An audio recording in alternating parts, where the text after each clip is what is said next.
Hi guys, hi everyone, good afternoon. It's a good afternoon. Jani niwapeka story. Hapa mvua ikaanza.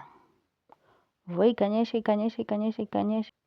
Mvua ilikuwa kubwa. So, kwa watu walikuwa wanalima. Mpaka pale hapa hivyo watu walikuwa wanalima nyasi. Yaani walikuwa wanatoa hiyo nyasi, I think you can see mpaka pale pamelimwa. Mimi after mvua ilianza sikuwaona tena. So sijui kama walijikinga mvua na nilikuwa naona geti imefunguliwa, so sikujua kama wako ama washaenda. I was a bit confused. Juu mvua ni kubwa, siwaoni, sijui geti imefunguliwa. Now I was like, nitoke nikafunge geti na hii mvua ama hao majamaa wameenda wapi? Nikangoja.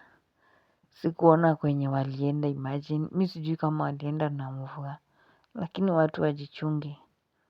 Kukinyesha, tulia tu penye uko, mvua ikiisha, utaenda home. Acha kuenda na mvua, tusisikiage story kesho tunakuona ama jioni tunakuona kwa news, ulibebwa na flood because hiyo mvua nayo ilikuwa kubwa. So mi ilibidi ningoje, mvua ishe, niende nikafunge gate juu hata sikuwapata, sijui walienda saa ngapi. Sikujua hata wakitoka, hawakuniambia hata wakienda juu. Kulikuwa kunanyesha by the way, mvua ilikuwa kubwa, sasa hata nilikuwa nashangaa na leo sikukuwa nimeona na mwavuli because morning kulikuwa na jua, so hakukuwa na mwavuli. So after mvua kushika hata sikujua wakienda. So mvua ikaendelea kunyesha, kumenyesha around 1 hour, almost 1 hour kukinyesha. Na imagine sikuwaona, hata sikuona wakitoka. Nikiwa nasikia mnaachana na mtu jioni unamuona kwa news. Because that rain, nilikuwa najaribu kuimagine nini yenye iko kwa barabara nashangaa. It can be wameenda na mvua ama kumeenda aje. But I hope walifika safely and I hope walifika poa juu.